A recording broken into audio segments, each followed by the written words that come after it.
The marriage was meant to be the salvation of her people, a fragile human treaty sealed in vampire blood and gilded promises. Instead, it became her execution. Not of the body, which was a mercy she would have begged for in that moment, but of the soul. Of the name she carried, the hope she had nurtured, the woman she had believed herself to be. The air in the grand cathedral of Ethelgard was thick with the scent of night-blooming jasmine and cold stone, a perfume for a tomb. Elara stood at the altar, a ghost in white silk, the silver circlet of her station biting into her brow. For an hour, she had stood there. An hour that had stretched into a lifetime, each tick of the great obsidian clock a hammer blow against the silent, watching faces of the vampire court. They were statues of alabaster and jet, their ancient eyes holding a pity so profound it was its own form of cruelty. He was not coming. The thought, at first a whisper of doubt, had grown into a roar that deafened her to the shuffling feet and murmured condolences of her own human retinue. Valerus, the vampire king, whose hand she had accepted, whose cool, possessive gaze had promised her a future, had abandoned her. Here, in the heart of his power, before the eyes of his enemies and allies, he had made her a monument to his own caprice. Then, the cathedral doors groaned open. Not with the triumphant entry of a groom, but with the measured, funereal tread of his chamberlain. Lord Valerus, the man announced, his voice devoid of all emotion, had been called away on a matter of state. A new alliance had been forged. A more advantageous union. He spoke of treaties and territories, of the Empress of the Obsidian Coast and her offer of fleets and legions, words that were meant to sound like statecraft but landed like stones thrown at a drowning woman. The chamberlain's voice faded. All Elara could hear was the blood pounding in her ears, a frantic human drum in a hall of silent hearts. The collective gaze of the court pressed down, a physical weight that threatened to buckle her knees. They were not looking at a princess. They were looking at a fool. A discarded trinket. Her value, so carefully calculated in dowry negotiations and land rights, had evaporated in a single, public moment. Her people, whose lives this union was meant to secure, were now more vulnerable than ever. The shame was a fire, licking at the edges of her composure, threatening to burn the carefully constructed mask of royalty to ash. She raised her eyes from the intricate mosaic at her feet, a pattern of entwined serpents devouring their own tails. Her gaze swept over the silent, waiting lords and ladies of the night court, their faces a gallery of polite, predatory curiosity. They were waiting for her to weep, to faint, to shatter, to give them the dramatic catharsis their cold hearts craved. And then she saw him. In a shadowed alcove, set apart from the vampire nobles, stood the delegation from the wild lands of the north. The Lycans. Their presence was a political necessity, a forced attendance to witness the consolidation of their greatest enemy's power. And at their head stood Kaelan, the Wolf Lord, his face a mask of granite stillness that, unlike the vampires, seemed to hold not contempt, but a deep, quiet gravity. He was Valerus's oldest and most bitter rival, a creature of savage strength and rumored barbarism, the antithesis of the cold, sophisticated world she was meant to join. His eyes, the color of winter twilight, were fixed on her, and in them, she saw not pity, but a flicker of something else. Recognition. A shared understanding of what it was to be on the outside, to be judged and found wanting by this gilded cage of a court. In that moment, something inside her broke. But it did not fall apart. It fractured, and the pieces reformed into something new, something hard and sharp. The fire of her shame did not die, it coalesced into a single, burning point of defiant rage. Valerus had used her as a pawn in his great game. He had sacrificed her for power. Very well. Two could play at games of power. Two could forge alliances. Her heart, which had felt like a stone in her chest, began to beat again, a slow, deliberate rhythm. A new plan bloomed in the ruins of the old, a desperate, beautiful, terrible idea. She would not be a victim in this story. She would not be a footnote in the history of Valerus's reign. If he wanted to make her a spectacle, then she would give them a spectacle they would never forget. Slowly, deliberately, she turned from the empty altar. The heavy silk of her gown whispered against the marble as she began to walk, not back down the aisle in retreat, but across the dais. The movement was so unexpected it sent a ripple of shock through the assembly. Murmurs broke the suffocating silence. She ignored them. She ignored her weeping handmaidens, the stunned face of the chamberlain, the predatory gleam in the eyes of the court. She had only one destination. Her steps were even, her back straight, the silver circlet a crown of ice and fire on her head. She walked towards the shadows. Towards the enemy. Towards the one man in this cathedral whose hatred for Valerus might just rival her own. She stopped before the Lycan delegation. The wolves, in their human forms, clad in dark leather and furs that seemed to absorb the cathedral's light, tensed, their hands moving subtly towards the hilts of hidden weapons. They smelled of pine and cold air and wild earth, a scent of freedom that was a stark contrast to the cloying jasmine of the court. Ilara's gaze met Kaelin's. Up close, his stillness was even more profound, a deep well of ancient calm. His face was weathered, carved by winds she could not imagine, and a scar cut a pale line through one dark eyebrow. He did not move, did not speak. He simply watched her, his twilight eyes missing nothing. She took a breath, the cold air steadying her. Her voice, when it came, did not tremble. It was clear and sharp as splintered glass, ringing through the cavernous space, a sound that cut through every whisper and silenced the entire cathedral. "Lord Kaelin," she said, her address a formal challenge.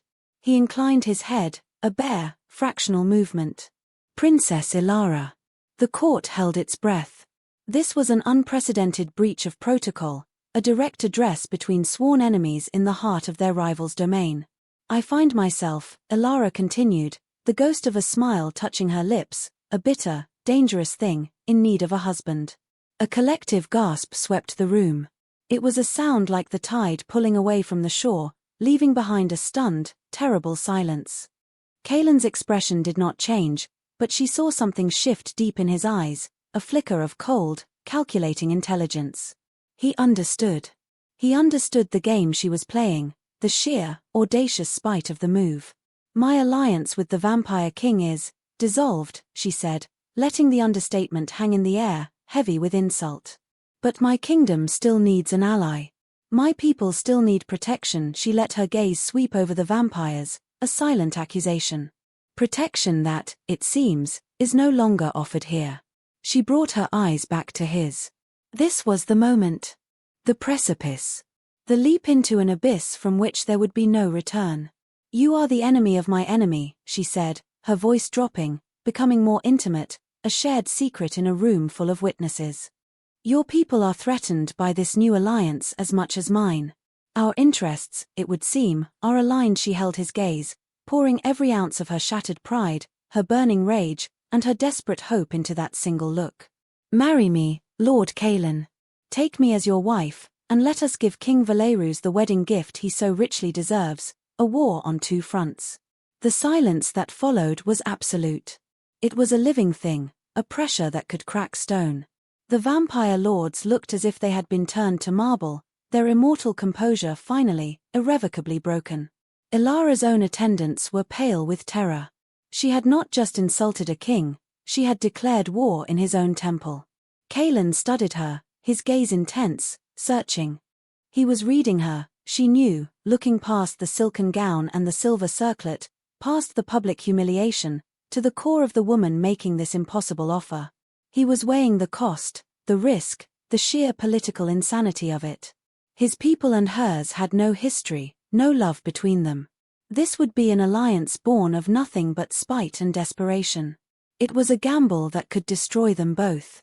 He took a step forward, breaking the frozen tableau. He was taller than she had realized, a formidable presence of quiet power. The scent of the wild grew stronger, a clean, sharp fragrance that cut through the stale incense. He stopped just before her, so close she could see the flecks of gray in his dark hair, the fine lines around his eyes. He lifted a hand, and for a terrifying second, she thought he would strike her, or push her away.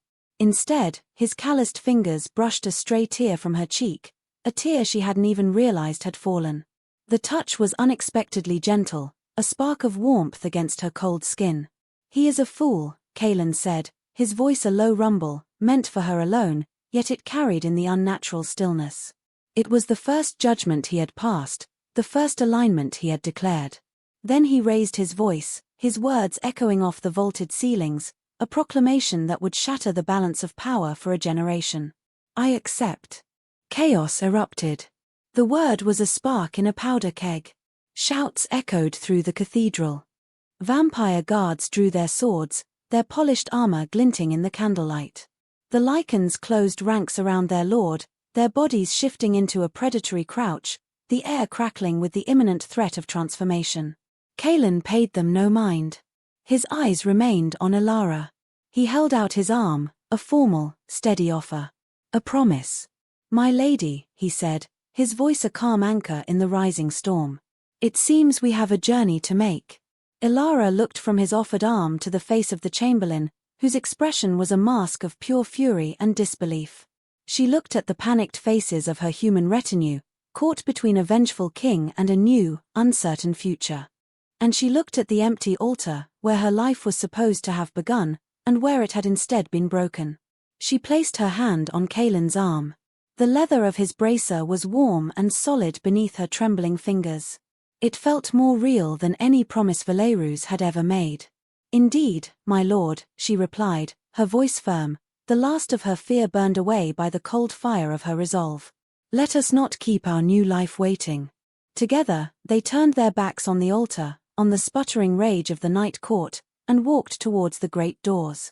The Lycans formed a wedge around them, a moving wall of leather and muscle, their silent menace more potent than any shouted threat.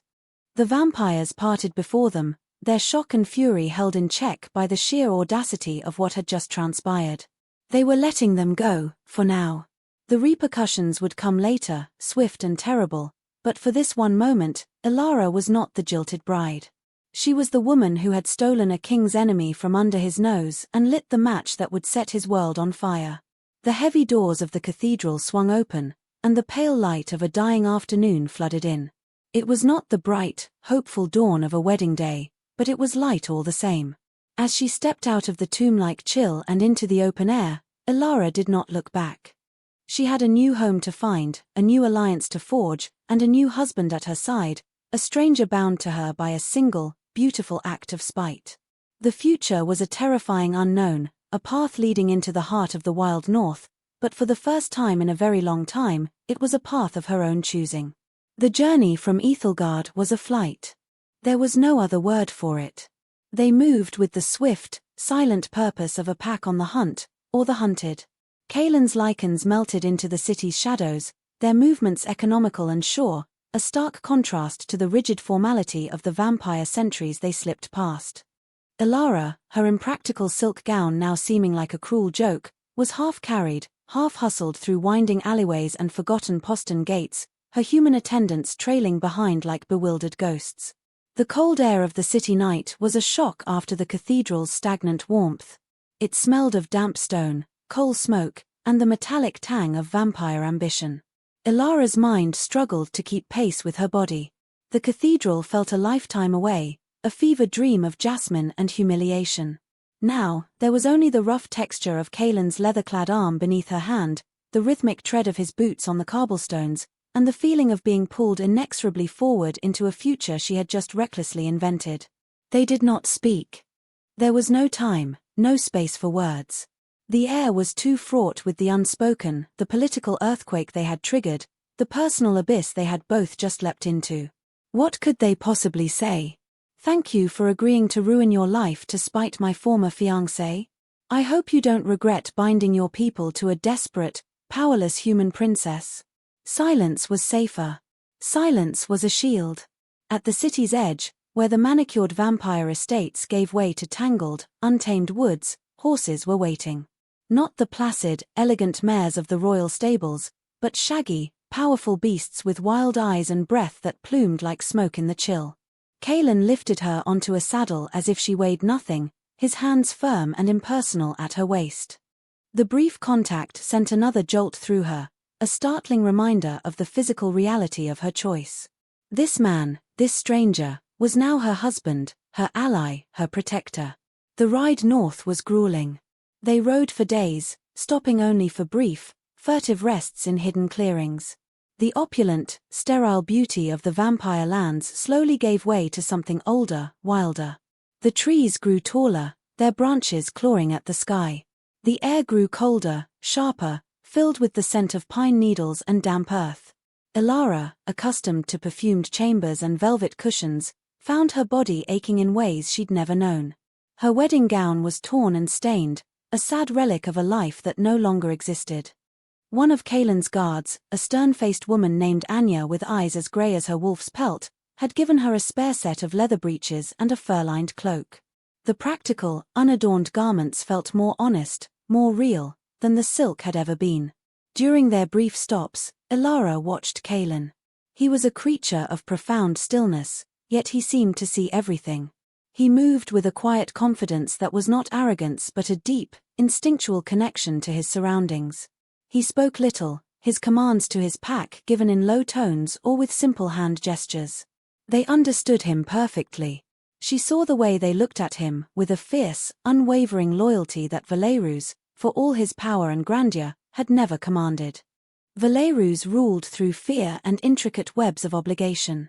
Kaelin, it seemed, led through respect. On the third night, they made camp in the lee of a granite cliff face. A small, smokeless fire pushed back the encroaching dark. Elara sat huddled in her cloak, nursing a cup of bitter, bracing tea, watching the flames.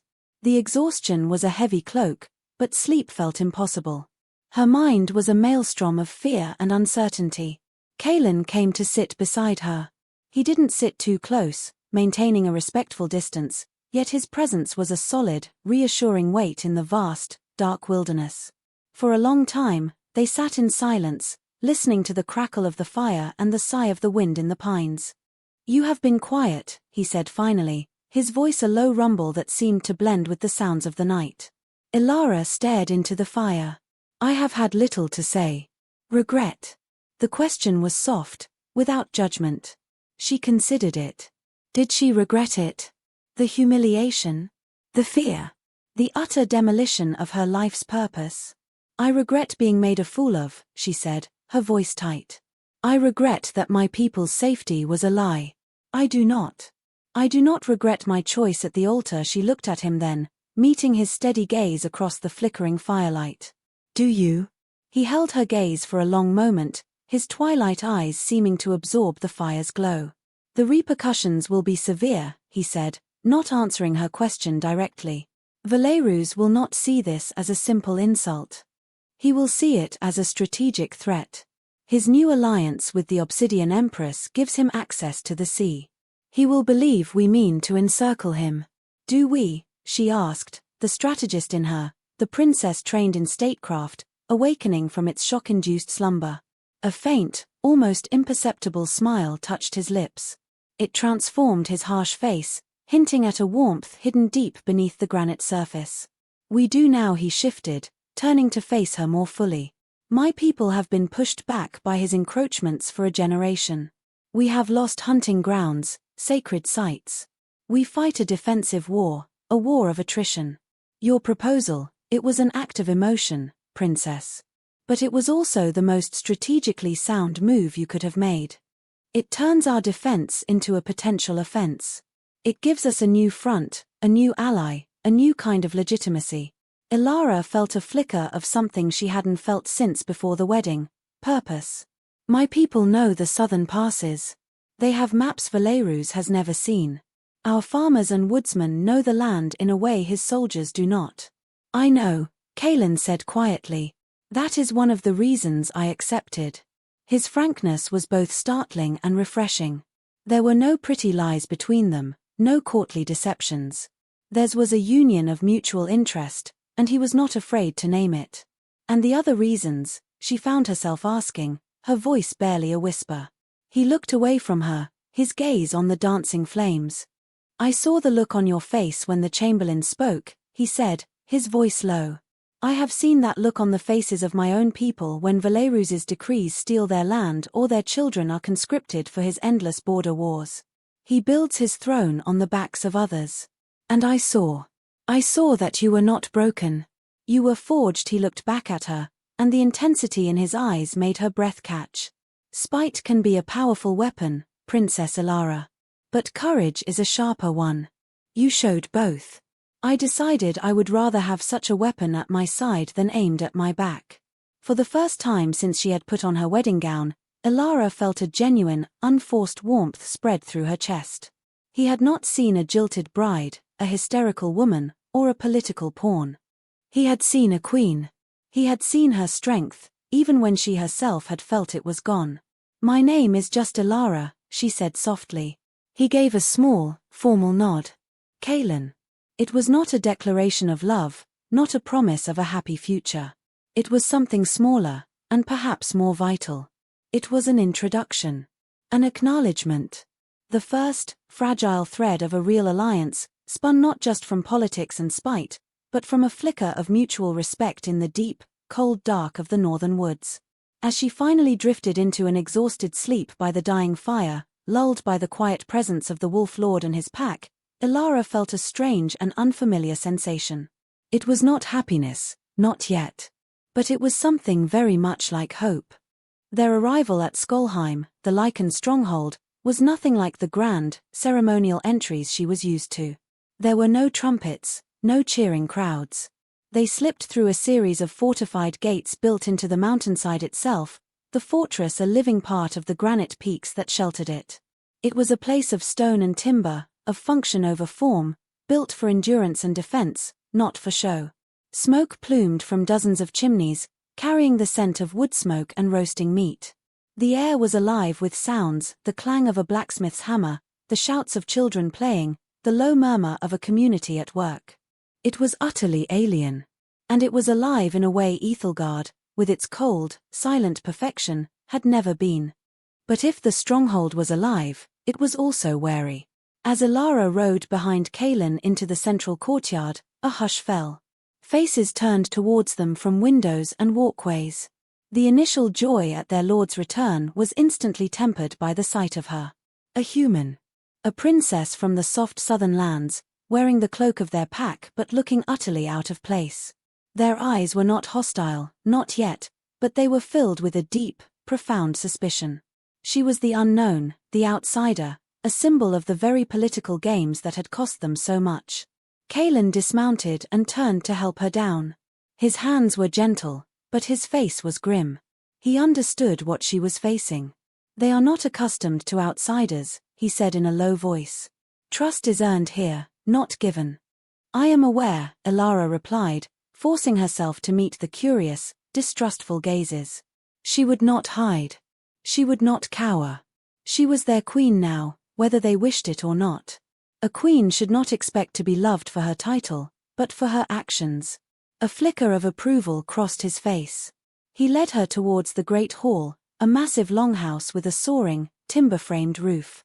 Inside, the air was warm and thick with the scent of burning logs and stew. A long table dominated the room, and at its head sat an old woman with hair as white as snow and eyes as sharp as a hawk's. She was bent over a piece of intricate carving, but she looked up as they entered, her gaze immediately locking on Elara. "So," the old woman said, her voice raspy with age but carrying an undeniable authority. "The southern bird has come to roost in our wolf's den." "Gel," Kaelin said, his tone respectful. "This is Elara. My wife." The word still sounded strange, a borrowed garment that didn't quite fit. The old woman, Gel, studied Elara for a long, uncomfortable moment. Her eyes seemed to strip away the fine clothes, the royal bearing, and see right into the desperate, frightened heart of her.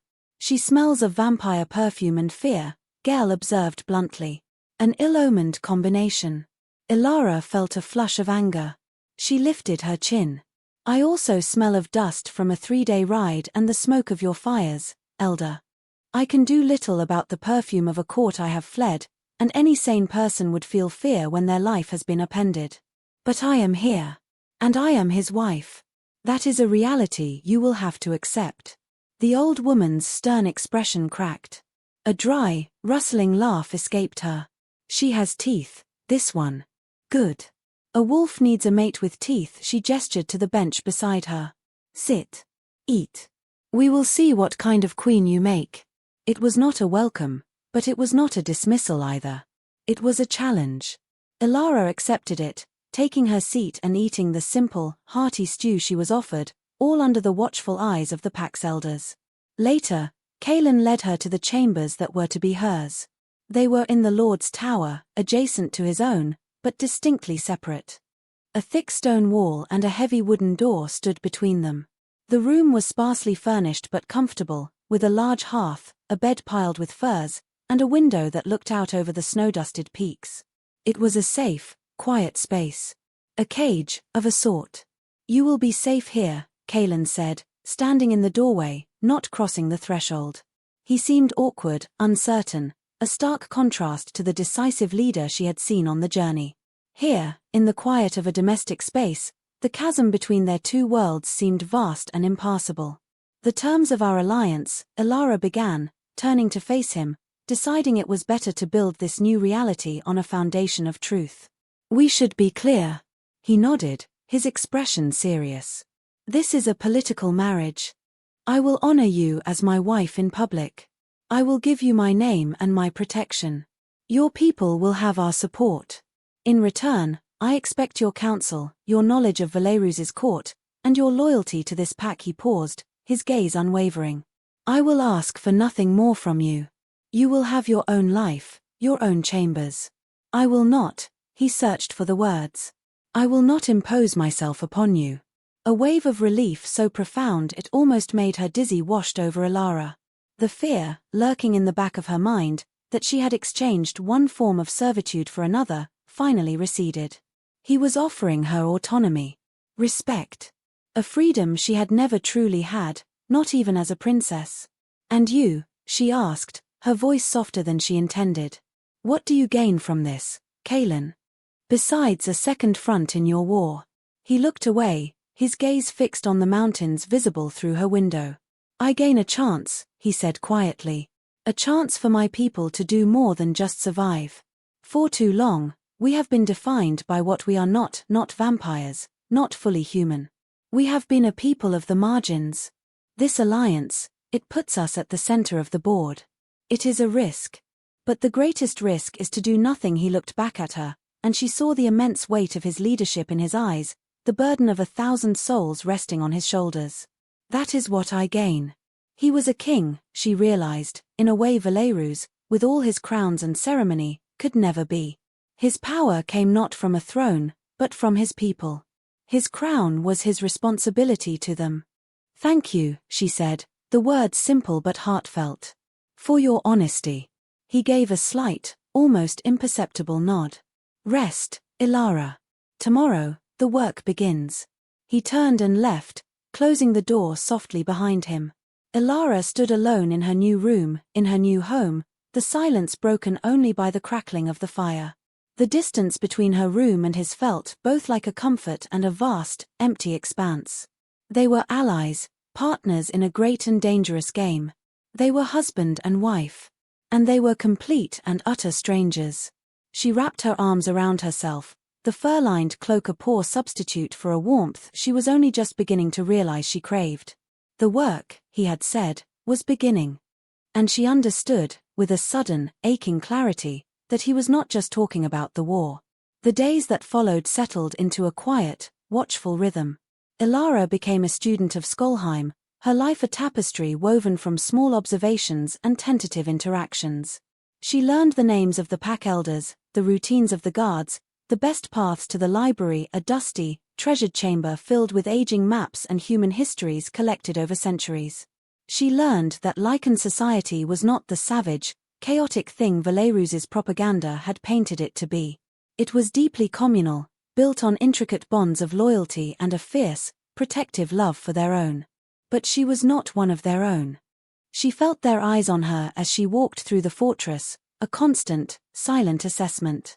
They were polite, deferential to her title as Kaelin's wife, but there was a wall of reserve she could not seem to breach.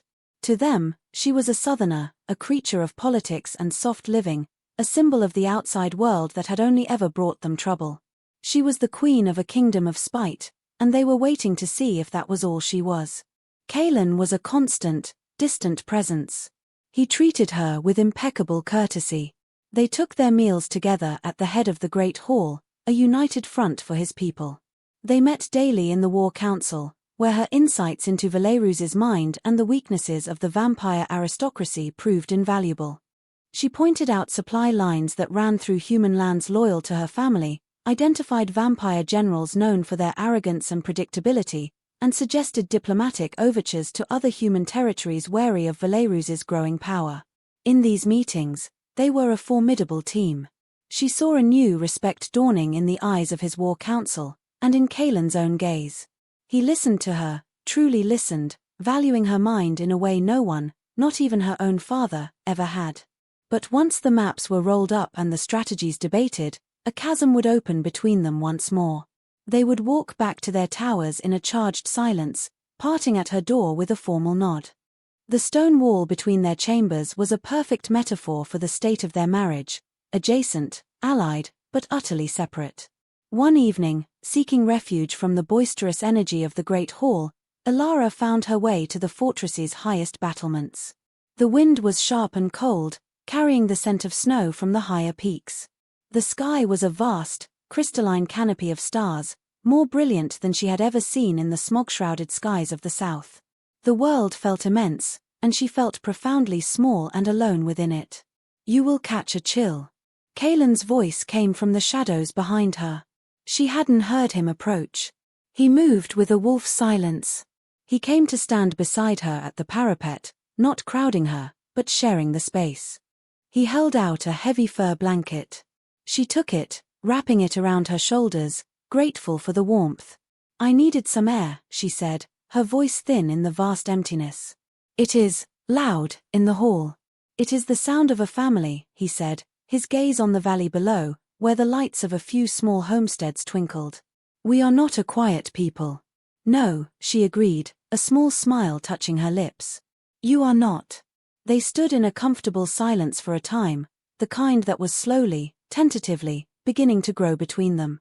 It was no longer the tense, awkward silence of their journey, but something calmer, more accepting. "Gael likes you," he said, the observation unexpected. Elara raised an eyebrow. "She called me a southern bird with teeth." "It is the highest compliment she has paid to an outsider in 50 years, Kaelin replied, a hint of amusement in his voice. "She says you do not flinch. That you look people in the eye. She says you have the heart of a wolf, even if you are trapped in the body of a canary." Elara felt a strange warmth bloom in her chest, a warmth that had nothing to do with the fur blanket.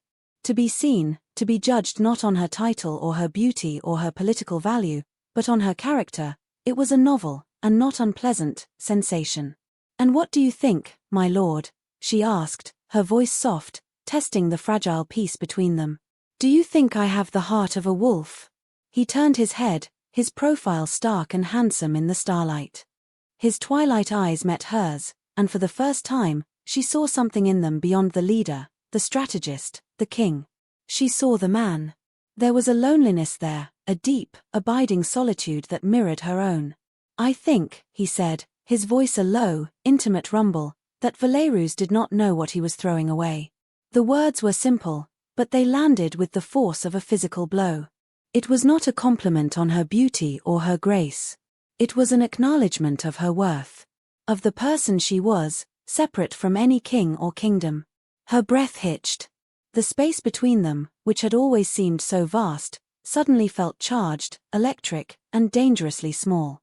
She saw his hand lift, his fingers slightly outstretched, as if he meant to touch her face, to tuck a strand of windblown hair behind her ear. It was a hesitant, uncertain gesture, a question asked without words. And in that moment, Elara felt a terrifying, exhilarating impulse to lean into that touch, to close the final inches between them, to see what it would feel like to not be so utterly alone.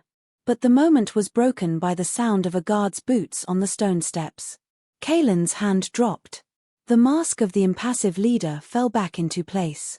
The distance returned. "The scouts have returned," the guard announced, bowing his head. "News from the south." Kaelin nodded, his attention already shifting back to the war, to his duties. "I must go." He looked at Elara, his eyes once again unreadable. "Good night." He was gone as silently as he had appeared, leaving her alone on the battlements with the cold wind, the silent stars, and the ghost of a touch that had never happened. She pulled the fur tighter around her shoulders, but the warmth was gone. A new kind of chill had settled over her, the ache of a connection offered and then snatched away. Their alliance was one of convenience, she reminded herself. A partnership. Nothing more. But as she stood there, watching the door through which he had disappeared, she had to admit, with a terrifying honesty, that she was beginning to wish it was. The news from the south was grim. Valerus, enraged by the double insult of her abandonment and her immediate alliance with his enemy, had moved faster than anyone anticipated. He had not declared open war, that was not his style. Instead, he had begun a campaign of slow strangulation. Vampire patrols pushed aggressively into the borderlands her people called home, seizing harvests, blocking trade routes, and imposing crushing taxes. It was a show of force meant to punish her kingdom for her perceived betrayal, and to demonstrate to the Lycans the powerlessness of their new allies. Word came through smuggled letters from her father, his script thin and shaky with fear. He pleaded with her, begging her to reconsider, to placate Valerus, to do anything to stop the vampire king's wrath. He did not understand. He still saw her as a pawn to be sacrificed, not a player who had made her own move. The letters left a bitter taste in her mouth. In the war room, the atmosphere was tense. Kaelin's council, a mix of grizzled warriors and sharp-eyed elders, looked at the maps with deepening frowns. Their own northern borders were being tested by probing attacks from the forces of the Obsidian Empress, Valerus's new fiancé. It was exactly as Kaelin had predicted, a war on two fronts. He is stretching us thin, a warrior named Ulrich growled, his hand clenched into a fist on the table. Forcing us to divide our strength. If we send forces south to aid Alara's people, we weaken the north. If we hold the north, her lands will be bled dry before the first snows. It is a classic vampire strategy, Alara said, her voice cutting through the frustrated murmurs. All eyes turned to her. She had their attention now, their respect earned through weeks of astute counsel. Valerus avoids direct confrontation where he might lose. He prefers to win by 1,000 cuts. He wants to make my people suffer, to make them curse my name and beg for his mercy. He wants you, she said, looking at Kaelin, to see me not as an asset, but as a liability. A drain on your resources. And he is succeeding, another elder muttered grimly. No, Kaelin said, his voice a quiet command that silenced all dissent. He had been standing before the great hearth, watching the flames, but now he turned, his gaze sweeping over his council before settling on Alara. He is succeeding only if we play his game. He walked to the table, his presence calming the rising tension. We will not be divided. And we will not let our allies wither on the vine. He looked directly at Alara, a silent promise passing between them. We need a new strategy. Something Valerus will not anticipate. For the next several hours, they debated. They spoke of feints and ambushes, of guerrilla tactics and desperate defenses. But every plan seemed to lead back to the same problem: they were outnumbered and outmaneuvered. Alara listened, her mind racing. She knew Valerus. She had spent months at his court, studying him, learning the intricate dance of his politics. He was arrogant. He believed his power was absolute, his intellect unmatched. His greatest weakness was his inability to conceive of a threat from those he considered beneath him. Humans. Lycans. They were, in his mind, lesser beings, predictable in their desperation. We are focusing on the wrong front, she said suddenly, the idea taking shape in her mind, bold and terrifying. Kaelin turned his full attention to her. Explain. He expects us to react defensively. To scramble to protect the borders he is pushing. He is watching the edges of the board. But he is not watching the center. She moved to the map, her finger tracing a path not along the borders, but deep into Valerus's own territory. The Blackwood. It's a vast, ancient forest that his patrols avoid. They consider it haunted, impassable. But my people, our hunters and trappers, know secret paths through it. Paths that lead here. Her finger landed on a location just a day's ride from Ethelgard itself. A small, seemingly insignificant castle. Shadowfall Keep. Ulrich scoffed. A ruin. It hasn't been garrisoned in a century. Exactly, Alara said, her eyes alight with fierce energy. It's not garrisoned, but it is not a ruin. It is where Valerus stores the national grain reserve. His winter supply. Not just for his armies, but for the human populaces under his control. He keeps it there because no one would ever think to attack it. It is his hidden larder. A slow understanding began to dawn on the faces around the table. If that reserve were to be compromised, Elara continued, he would face a crisis. Not a military one, but a political one. His human subjects would starve. They would riot. He would be forced to pull his troops back from the borders to control his own heartland. It would relieve the pressure on my people and on yours, and it would do so without a single major battle. The audacity of the plan silenced the room. It was a direct strike at the king's own power base, a move of shocking impertinence. It is too risky, Gael, the old elder, said, her voice heavy with caution. A small force, so deep in his lands. They would be cut off, surrounded. They would if they were an army, Kaelan said, his eyes fixed on the map, a slow, dangerous smile spreading across his face. He was seeing it. He was seeing the brilliance of her plan. But a small, fast-moving raiding party, wolves moving through the woods, he looked up at Elara, his twilight eyes blazing with an admiration that made her heart skip a beat. They would never see it coming. He turned to his council. This is our move. Ulrich, you will lead a diversionary attack on the northern border. Make it loud. Make it look desperate. Draw the Empress's attention. The rest of us, he straightened, his voice ringing with newfound purpose. We will take a walk in the Blackwood. He looked back at Elara, and the formal distance between them seemed to vanish, replaced by the fierce, exhilarating connection of two commanders, two partners, who had just found the key to victory. You have given us a throat to cut, my lady. Now, we will see if the vampire king bleeds. The decision was made. For the first time, Elara felt like more than just a refugee or a symbol. She was a vital part of this pack, a strategist whose mind was as valuable as any warrior's strength. And as she met Kaelan's gaze across the worn surface of the map, she felt the last remnants of the humiliated princess she had been die away, replaced by the queen she was becoming. The raid on Shadowfall Keep required more than just a plan, it required a level of trust and coordination that their fledgling alliance had not yet truly tested. Kaelan decided to lead the party himself, a small, elite group of his fastest and stealthiest warriors. To Elara's surprise, and against the grumbled protests of some of his guards, he insisted she come with them.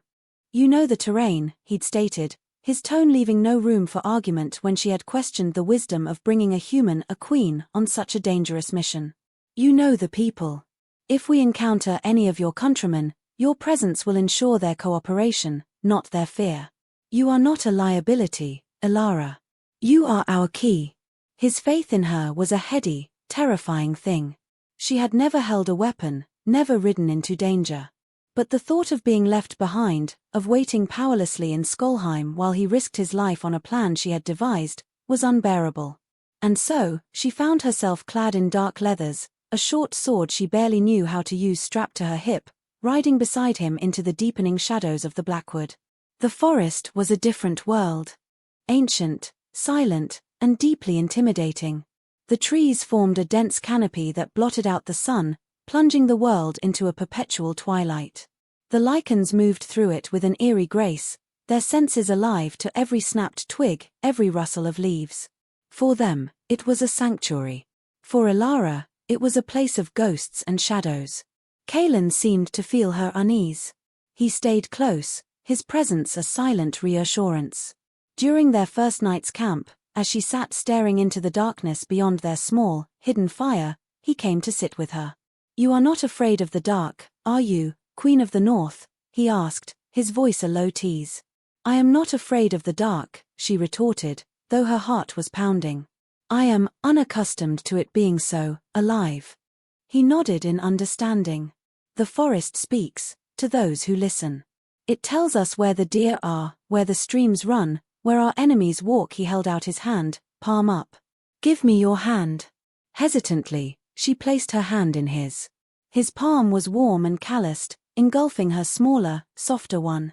It was the first time they had touched so deliberately, for so long. A current, warm and startling, seemed to pass between them. He closed his eyes. "Be still," he murmured. "Close your eyes. Don't try to see. Just feel." She did as he asked, her breath catching in her throat. With her sight gone, her other senses sharpened. She could feel the gentle vibration of the ground beneath her, the faint stir of the air on her skin.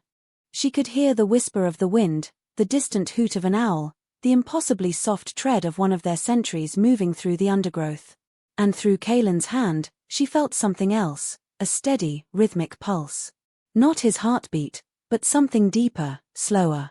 "The forest has a heartbeat," he whispered, his voice close to her ear. "We are a part of it. And so are you." When she opened her eyes, the forest no longer seemed so menacing. It was still vast and wild, but it felt less alien. He was showing her his world, not through words, but through experience. He was inviting her in. He held her hand for a moment longer than necessary before releasing it, and the loss of his warmth left her feeling strangely bereft. 2 days later, they reached the edge of the Blackwood, looking down on Shadowfall Keep. It was just as she described, an old, forgotten fortress, its grey stone walls covered in ivy. A single plume of smoke rose from a chimney, betraying the presence of the small caretaker staff Valeroos kept there. There were no patrols, no high alerts. The Vampire King's arrogance was their greatest ally. They attacked at midnight, under the sliver of a new moon. It was not a battle, it was an infiltration. The Lycans moved like ghosts, scaling the walls, disabling the handful of guards with silent, non-lethal efficiency. Ilara's role was to guide them to the granaries, her memory of the castle's layout, learned from old royal maps, proving flawless. They found the massive storehouses, filled to the rafters with sacks of grain, flour, and dried goods. Enough to feed an army for a year. The sight of it, the symbol of Valeroos's hoarded power, filled her with a cold fury.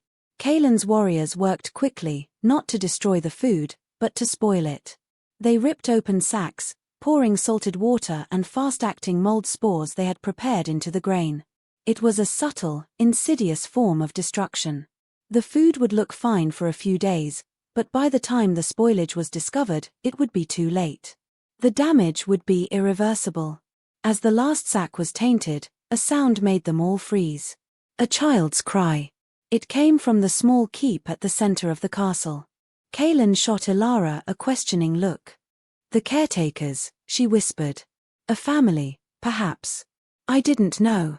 They found them in the main hall, a middle-aged human couple and their young daughter, huddled in terror. The man held a rusty pitchfork, a pathetic defense against the shadowy figures who had invaded his home. "Please," the woman begged, clutching her child. "Take what you want. We have nothing of value." Before Kalen or his warriors could speak, Ilara stepped forward into the lantern light. She pulled back the hood of her cloak.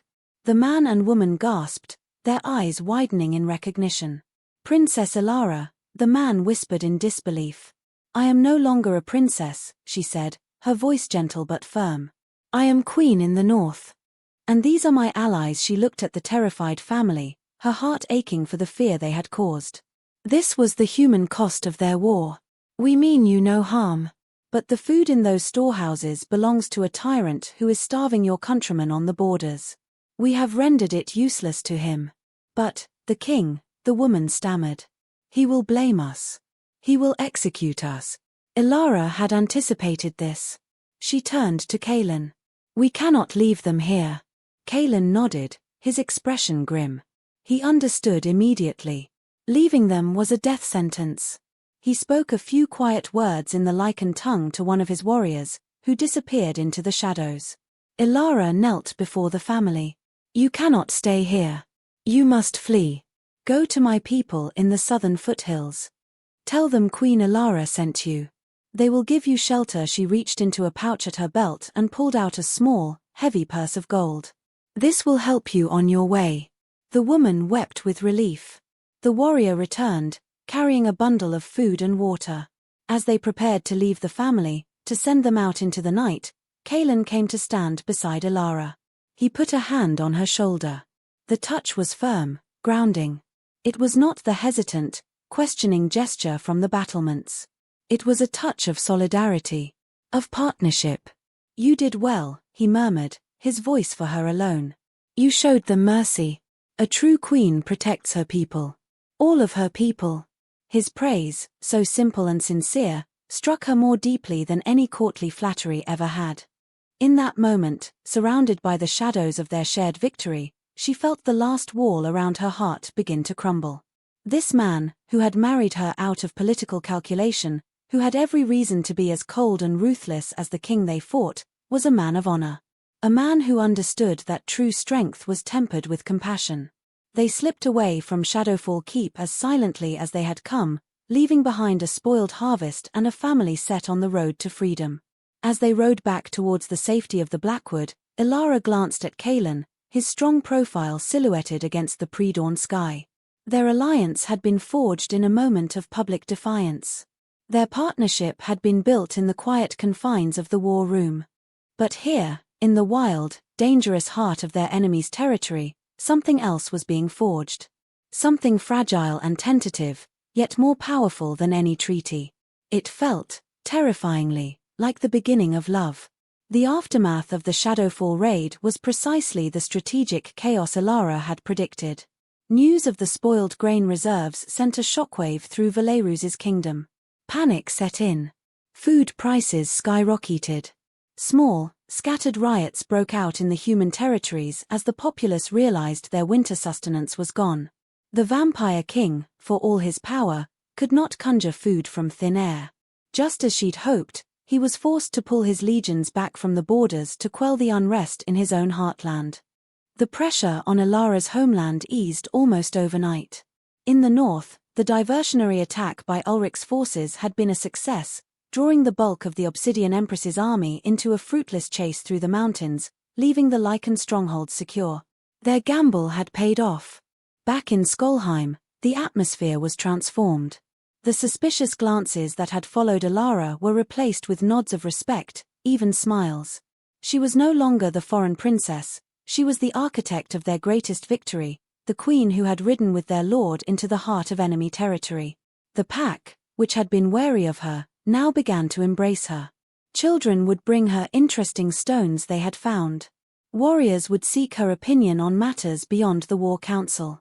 And Gael, the old elder, now saved her the choicest cut of meat at every meal, a small but significant gesture of acceptance. Elara felt herself changing, settling into this new life, this new version of herself. The silks and jewels of her past felt like a costume for a role she no longer played. The leathers and furs of the north felt like her own skin. But the greatest change was between her and Kaelin. The shared danger and triumph of the raid had irrevocably altered the space between them. The formal courtesy was gone, replaced by an easy camaraderie. They sought each other's company, falling into conversation not just about the war, but about their lives, their pasts, their hopes. He told her stories of his youth, of learning to command his first hunt, of the burden of becoming lord after his father's death. She, in turn, told him of her lonely childhood in a court that valued her only for her bloodline, of her love for books and maps, of the quiet dreams she'd had of a life beyond political marriage.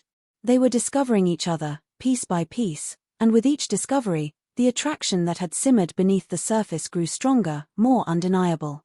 It was in the way his eyes would find hers across the crowded great hall, the way he would instinctively move to stand beside her, the way a casual brush of their hands would send a jolt through them both.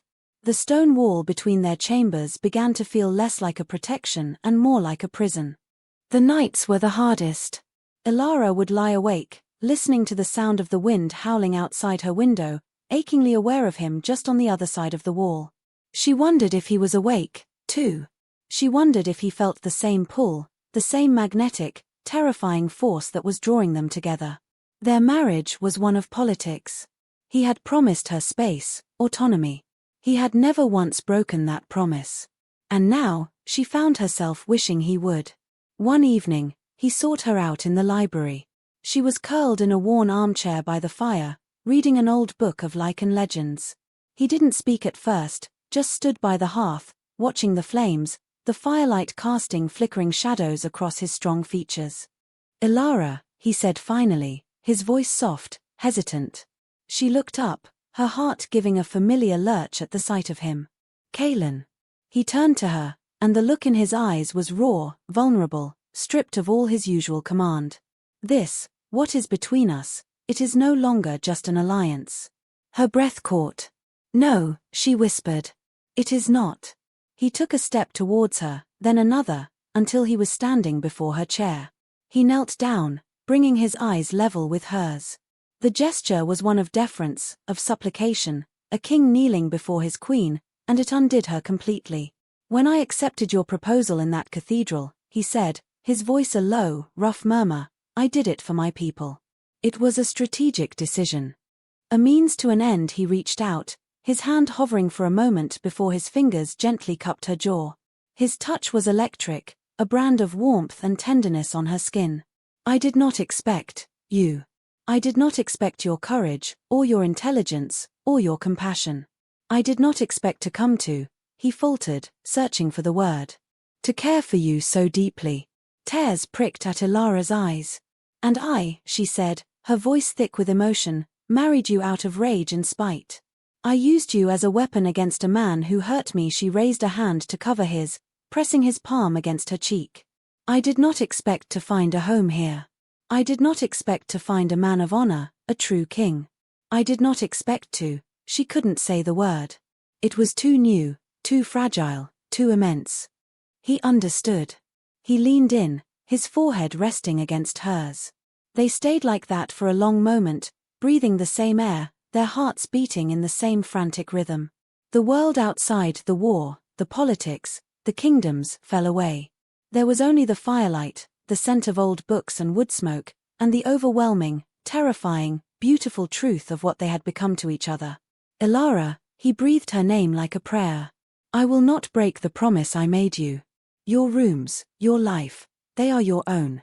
I will never demand more than you are willing to give. His thumb stroked her cheek, a feather-light touch that sent shivers down her spine. But I have to ask. I have to know. Is this all we are to be? Allies? Friends?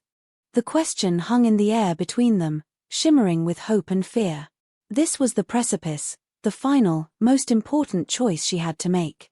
She could hold to the safety of their arrangement, or she could leap, trusting that he would catch her.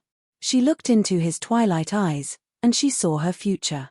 Not a future of crowns and thrones, but of shared laughter and quiet strength, of partnership and passion. A future she had never dared to dream of. No, she whispered, her voice trembling but clear. It is not all I wish for us to be.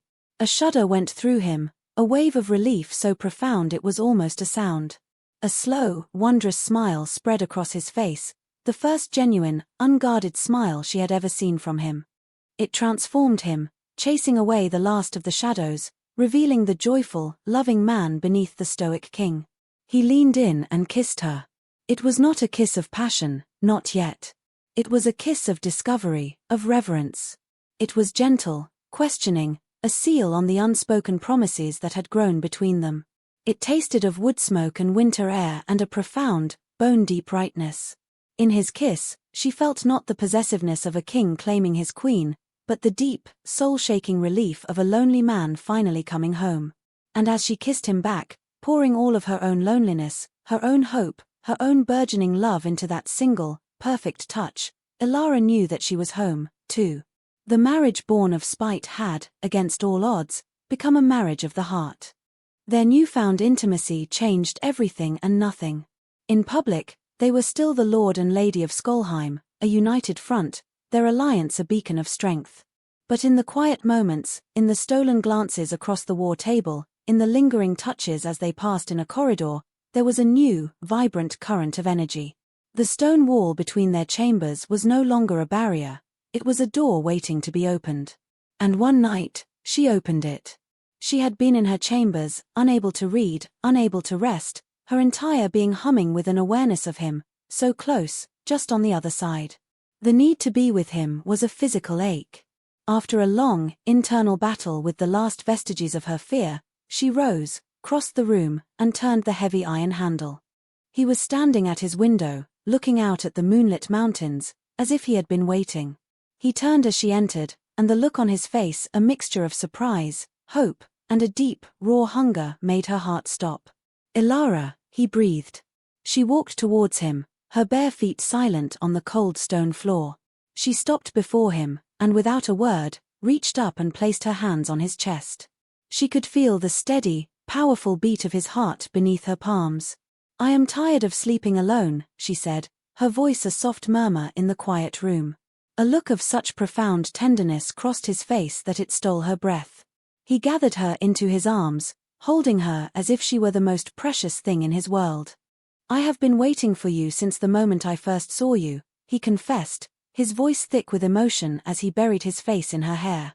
"Standing at that altar, so proud and so broken. I think my soul recognized you even then." That night, they became husband and wife in truth.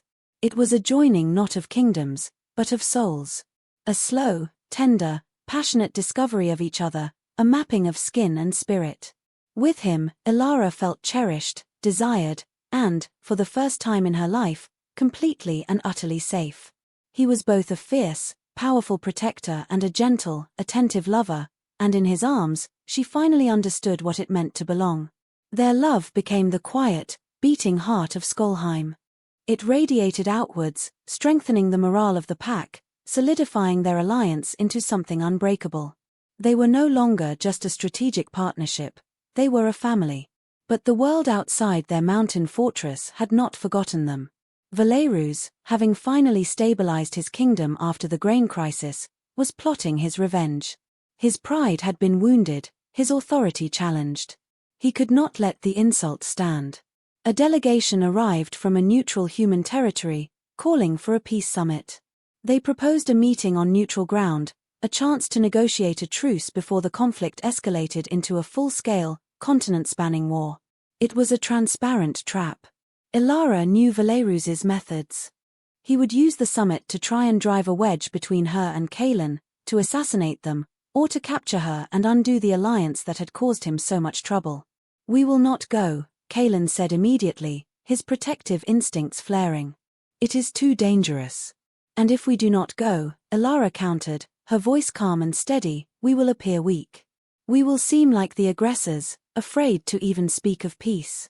It will damage our standing with the other human kingdoms whose support we need." She placed a hand on his arm, her touch a soothing balm on his anger. "He expects us to be afraid. He expects us to hide. So we will do the opposite. We will go. We will face him. Together." She saw the conflict in his eyes, the warrior king warring with the man who loved her. But he trusted her. He trusted their strength. Together, he agreed, his voice a low growl of assent. The summit was held in a desolate, wind-swept castle on the coast, a place of crumbling towers and the cry of gulls. The air was thick with tension. Valerus was there, resplendent in black and silver, his face a mask of cold, regal fury. Beside him stood the Obsidian Empress, a woman as beautiful and as deadly as a polished shard of volcanic glass. Elara entered the negotiation chamber on Kaelin's arm. She wore not the silks of a southern princess, but the leathers and furs of a lichen queen. She met Valerus's gaze without flinching, her expression cool and composed. The man who had shattered her world at the altar now seemed smaller. His power was a hollow, brittle thing compared to the solid, unyielding strength of the man beside her. "Elara," Valerus said, his voice smooth as poisoned honey. "You look rustic. I trust your new accommodations are not too crude for your tastes." "I have found," Elara replied, her voice ringing with a clarity that silenced the room, "that the honesty of a wolf's den is preferable to the gilded cage of a viper's nest. I have never been more content." His eyes narrowed, a flicker of true anger breaking through his composure. The summit devolved quickly. Valerus's peace terms were nothing more than a demand for unconditional surrender. He demanded Elara be returned to him. To face judgment for her betrayal, he demanded the lichens cede their ancestral lands. Kaelin listened to the litany of impossible demands, his face a mask of stone. When Valerus had finished, Kaelin simply shook his head. "No. You would plunge this continent into war," the Empress hissed, "for a runaway human bride." Kaelin turned his twilight gaze on her, his power a palpable force in the room. "I would burn this continent to the ground to protect my queen," he said, his voice quiet, but carrying the deadly promise of absolute conviction. He placed his hand over Alara's, a simple, possessive gesture that was a declaration in itself. It was then that Alara knew what she had to do. This was not a conflict that could be won with armies or treaties alone. It was a story, and Valerus had, until now, controlled the narrative. It was time to write a new ending. She stepped forward. "You speak of my betrayal, Valerus," she said, her voice carrying to every corner of the hall. "Let us speak of yours. You offered my people your protection in exchange for my hand. A sacred vow. And you broke it. You broke it publicly, for political gain, without a thought for my honor or the lives you had sworn to protect. You left me standing alone at an altar, a symbol of your faithlessness." She let her gaze sweep over the neutral delegates. "I did not run. I did not betray anyone. I forged a new alliance. An alliance with a man who understands the meaning of his word. A man who protects his people. A man who honors his queen." She looked back at Valerus, and for the first time, she did not see the powerful king who had broken her heart. She saw only a petty, arrogant man, terrified of losing his power. "You did not discard me, Valerus," she said, her voice dropping to a near whisper, yet every person in the room heard it. "You freed me. And my only regret is that I did not find my way to the north sooner." The silence that followed was deafening. She had not screamed or wept. She had simply spoken the truth, and in doing so, she had stripped him of his power, his narrative, his justification. She had reframed the story not as one of her betrayal, but of his failure. Valerus stared at her, his face pale with a rage so profound it was almost beautiful. He had lost. Not the war, not yet. But he had lost this battle. He had lost the moral high ground. He had been diminished, not by a sword, but by a woman he had once considered nothing more than a pawn. He rose, his chair scraping harshly against the stone floor. "This summit is over." He turned and swept from the room, his empress trailing in his wake like a shadow. Alara stood her ground, Kaelin's hand a warm, solid anchor in hers. The neutral delegates looked at her with a newfound respect. She had faced the monster and had not blinked. As they left the castle, walking out into the clean, salt-scented air, Kaelin pulled her to a stop. He framed her face with his hands, his eyes blazing with a love and pride so fierce it made her weak in the knees. "My queen," he said, his voice thick with emotion. "You have the heart of the greatest wolf I have ever known." He kissed her then, a deep, passionate kiss filled with love and triumph, a promise of the future they would build together. The war was not over, she knew. There would be more battles, more struggles. But as she stood there, wrapped in the arms of her husband, her king, her love, she knew with absolute certainty that they would face it all together. Their love, born from the ashes of betrayal and spite, had become a fire that would light their way through any darkness, a fortress more unbreachable than any stone wall. They were the king and queen of the north, and their reign was just beginning.